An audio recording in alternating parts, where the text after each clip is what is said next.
แต่ก็มีแต่ว่าบอกน้องๆเพิ่นว่ามือใหม่เด้อว่าฉันสิไปนะพี่น้องเนาะก็บอกน้องๆเพิ่นแล้วแต่ว่าก็เห็น FC เพิ่นคอมเมนต์เข้ามาอยู่เด้เคยเห็นเลยเพิ่นคอมเมนต์เข้ามาว่าเอ้ายังไปถ่ายอยู่บ่ว่าฉันอะไรปู่กับย่ากับเจ้าบ่ให้ไปถ่ายหั่นนะคอมเมนต์เข้ามาอันนี้คือแม่นแล้ววะเนาะมีปัญหานี่ทำข้ามกับบ่ได้เขาไปเบิ่งเนาะพี่น้องเนาะจากที่ฮู้จะเป็นคลิปทั้งของบ่อเตียงหรือทั้งในเตียงเราออกมาเว้าทุกวันนะว่าที่เข้าไปเคลียร์ปัญหาที่ว่ามันเกิดขึ้นนั่นแหละพี่น้องเนาะเรื่องที่ดินที่ดอนนี่แหละปันที่เป็นทางนี่แหละบ่ฮู้ว่าสิเป็นจังได๋ก็เดี๋ยวรอติดตามเบิ่งหัดชมเบิ่งน้ำกันเนาะสิเนาะว่าสิเป็นจังได๋นะพี่น้องทั้งเฮากับนั่นแหละทั้งเรื่องตัวที่ทางนี่ก็ฮู้แต่โดนนั่นแหละพี่น้องฮู้อยู่ว่ามันมีปัญหาใดๆนะแต่ว่าทางเฮาบ่ได้ออกมา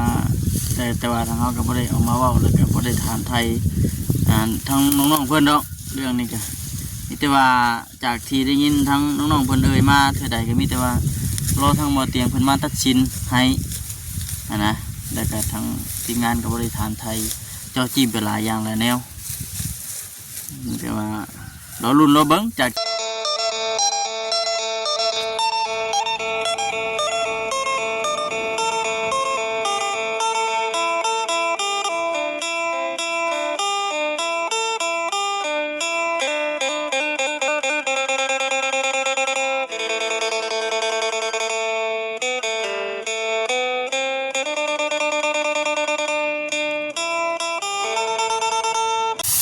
ชาหายังชาหายังโซเฮ็ดได้ให้เดียงเป็นรถหัวก็ออกมา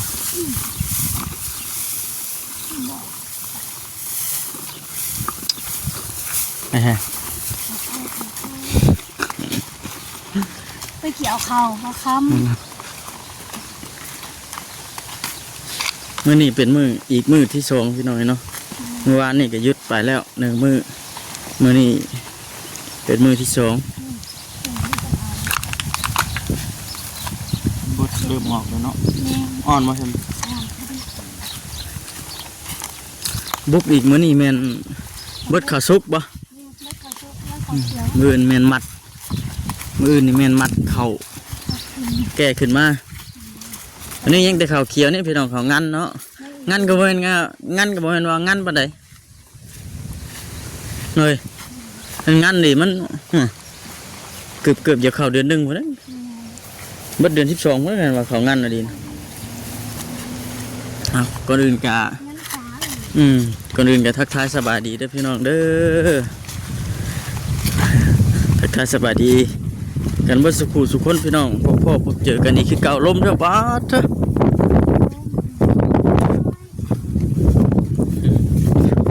ดีว่ายึดเกี่ยวเข่าได้2 มื้อเลยล่ะพี่น้องเนาะไม่ได้ออกไปข้างนอกก็ได้บุกให้มันแล้ว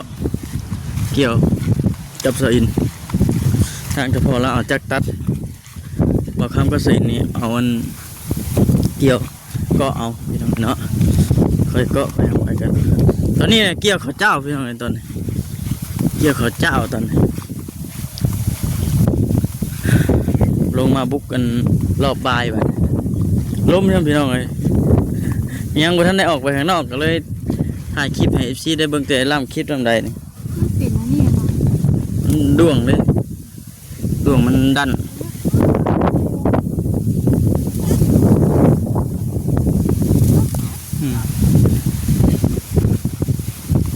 ลมเนาะ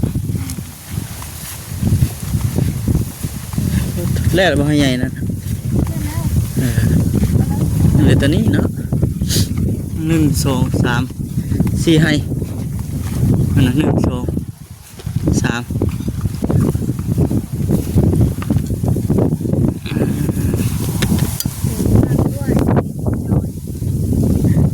ถ้าสบายดีคือ1เลยพี่น้องเด้อเนาะถ้าสบายดีเด้อเนาะมาเพียงเป็นพลังมันเย็น เย็น เย็น เย็น เย็น เย็น เย็น เย็น เย็น เย็น เย็น เย็น เย็น เย็นเย็น มันมีวุ่นบ่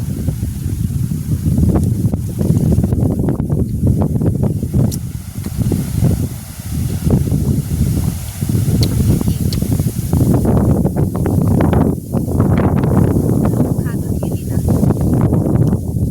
ลงหัวลงนี่ก็ร้อน ลมเนาะลมเลยพี่น้อง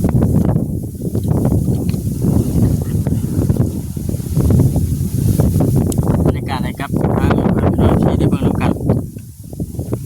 หมู่กันแล้วแล้วตัวเองยังเขียวอยู่ นี่ปีนี้แหละปีที่เก่ากับบ่ได้ใส่ดอก ปีที่เก้าเบิดแล้วนี่ ปีที่เก่าแล้วแม่นเบิดแล้วขอดแล้วขอด ตัวนี้ก็คือสำเร็จเลย ขอนสินแล้วแหละบัดปีนี้โอ้ยยังได้เสมออีกอยู่เบิดเข่า ได้เสมอตาดเลย ที่เกี่ยวเข่าหลายเทื่อให้ว่าทั้งเข่าโดทั้งเข่ากลางเขางั้นไป3 ยกนะพี่น้องเนาะ นะนั่นนี่น้องเลยใส่เข่าหลายอันหลายแนว หน้าก็บ่ได้หลายหรอกแต่ว่า ไม่ได้ข้าวเจ้าก็อยาก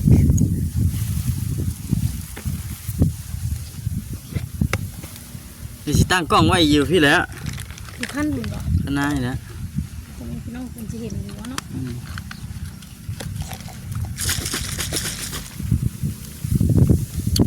เลยมันเป็นวุ่น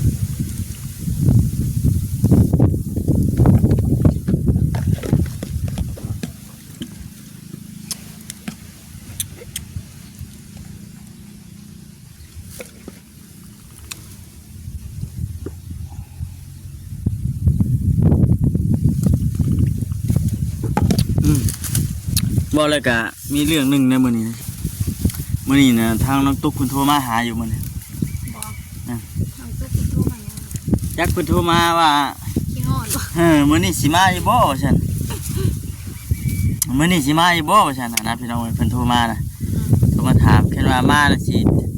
มันจิกเนาะจิกอันน้ออ้อยท้าว่าซั่น โอ้เสียดายเนาะ นะเลยยังบ่ทันได้รับปากเพิ่นเบิ่งเลยคือยังสิบ่ได้ไปดอกพี่น้องเนาะเพราะว่าบุกเกี่ยวข้าวให้มันเบิดข้าวสุกมื้อนี้มีแต่ว่าตั้งโต๊ะมัด แม่นมัดมาอยู่นี่คือถาปั้น แม่นถ้าปั้นบัด ญาติเดิมปั้นลงนี่เนาะก็สิให้ทั้งบ่คำเพิ่นเล่นออกไปข้างนอก แม่น อันเนี้ยถ้าว่าสิออกไปข้างนอกกับแบบ บัดเวียกอยู่เนาะมันคนบ่น้อยนี่ไม่ได้สะอิน ก็เลยสิพากันเฮ็ดแล้วแล้วก็ถามว่าอยากได้บ่อยากได้ได้อยากได้ แม่น ได้แต่ว่าคนเฮาคนน้อยเฮ็ดต้องคนน้อยเนาะ แม่นแต่พี่น้องเนาะกะ ใครจะว่ามันบ่แดดเนาะบ่ครับ แม่นขึ้นอยู่ คำมันแดด เฮ็ดกับผมอันนั้นก็มีแต่ว่าบอกน้องๆเพิ่นว่ามื้อ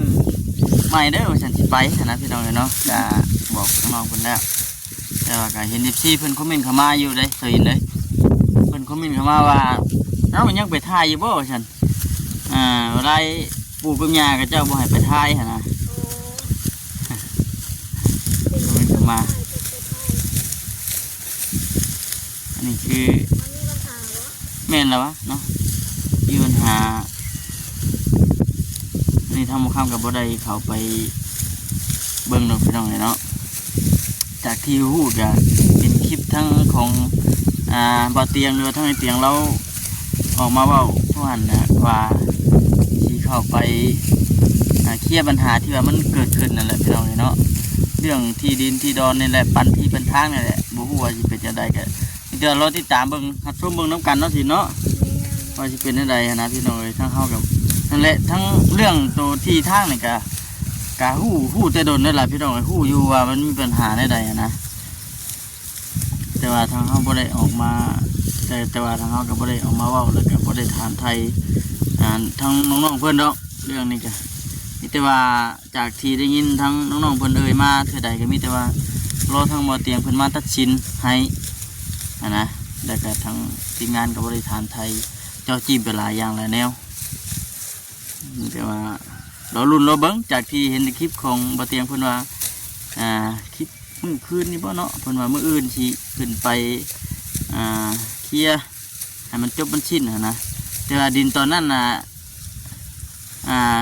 มีชิดอยู่ก็คือได้แต่อยู่พี่น้องเนาะแต่ว่าขายนี่คือบ่มีชิดขายมีชิดอยู่ได้อยู่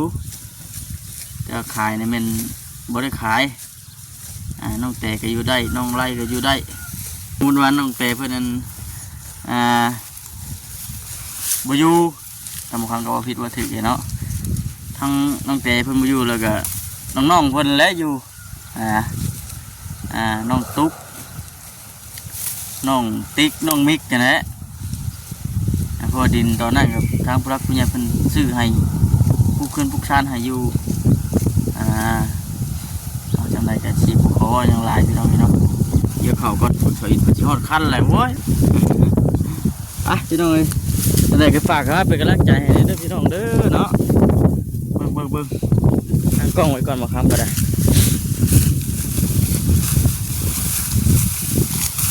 บางเนาะข้าวเจ้าเนาะอะไรจะว่ามันบางเลยฮะ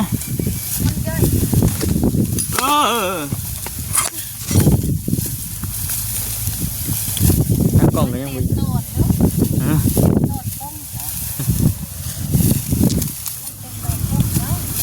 เนาะเดี๋ยวเราตั้งกล้องไว้แล้ว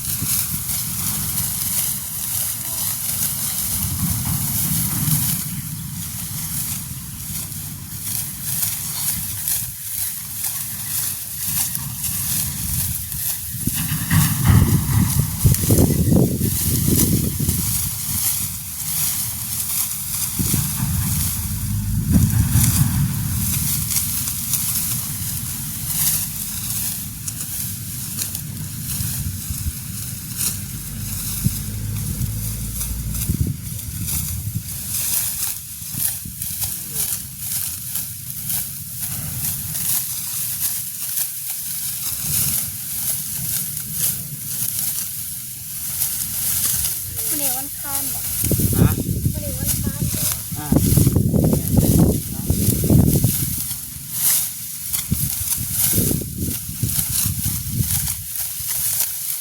อันเจ้าลงไปเอาเจ้าอยู่ข้างหลังนี่จะฮะ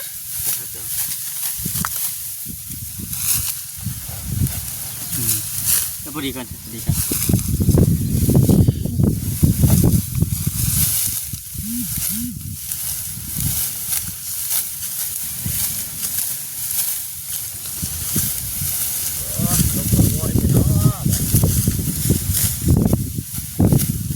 ล้มขัน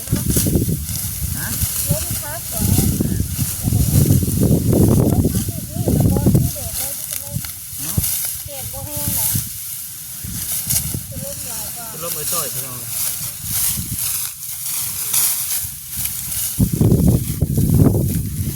จับกล้องก็ปินไปปินมา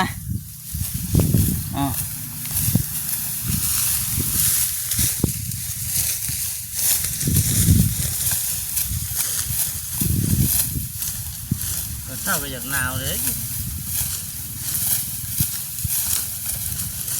ข้ามตื่นตอนเช้าว่าตอนเช้าจนที่ข้ามตื่น ย่อลูกบ่ อากาศเย็นแล้ว น้ำหมอกเริ่มลงแล้วเนาะ แม่ แต่ว่ายังบ่เห็นหมอกเลยน้ำมันจะเพื่อได้ แม่เนาะสีตะเก่าดีเนาะหมอก ช่วงข่าวทุกอย่างยังไม่เห็นหมอกลงแบบเกลือนหมอกไปเบิดเลยแต่ว่าช่วงข่าวมา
จ่ายจากบาง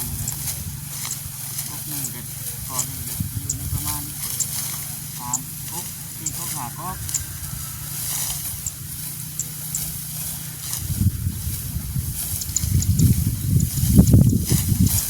ไหนนี่เวนบอกข้ามดำเดียวจะให้นั่น แม่นบอก อืม เพราะว่าได้จังทาง เดี๋ยวเราเช็ดแง่งเลย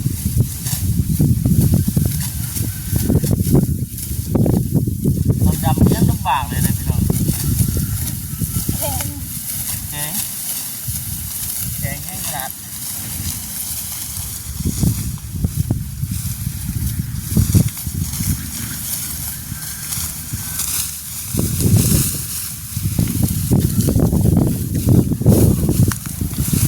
ฝากติดตามเบิ่ง ฝากติดตามบ่คำเนี่ยเด้อพี่น้องเด้อเนาะฝากเข้าเป็นกำลังใจให้แน่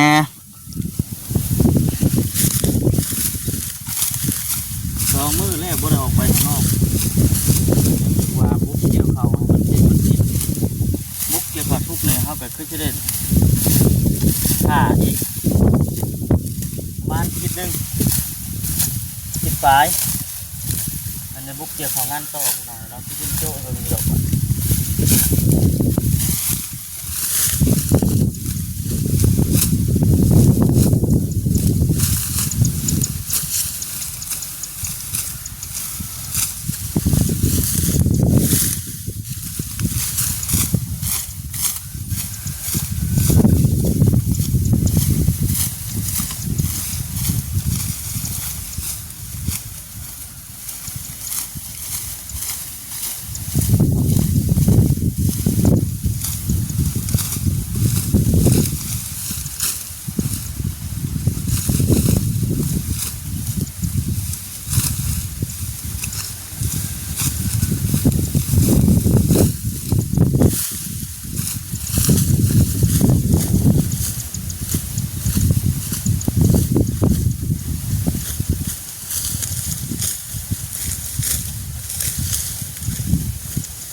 บ่ได้ปานใดเท่าคือเอาเนาะ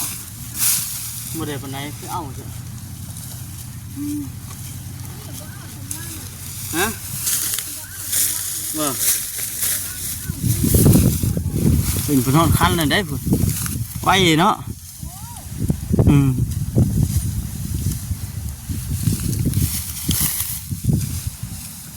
หอดแต่พี่น้องเข้าบางมันยังดอก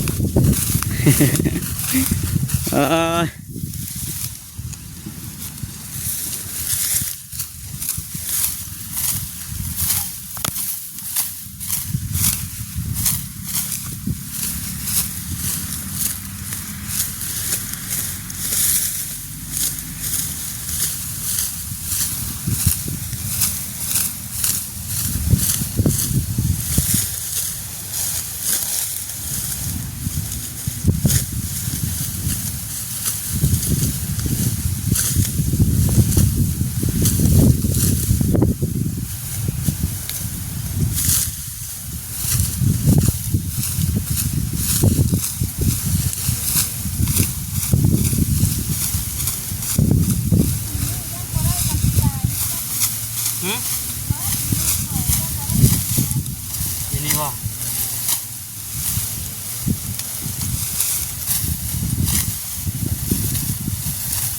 เฮ้ยมันกับบดได้จะสิจ่ายนี่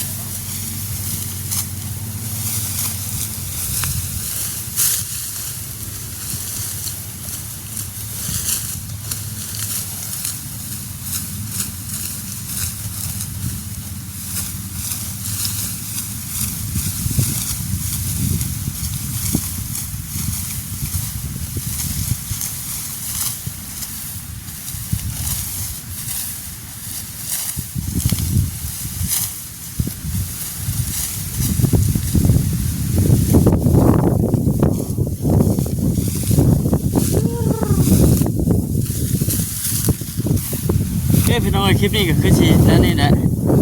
แต่ก็สิพากันเกี่ยวข้าวก่อนบุกเกี่ยวข้าวให้มันเร็ว2ให้3ให้นี่1 2 3 4ให้เว้ยตัวลุมมันเกี่ยวแล้วบ่อันนี้นะ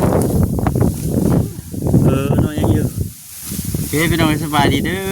อ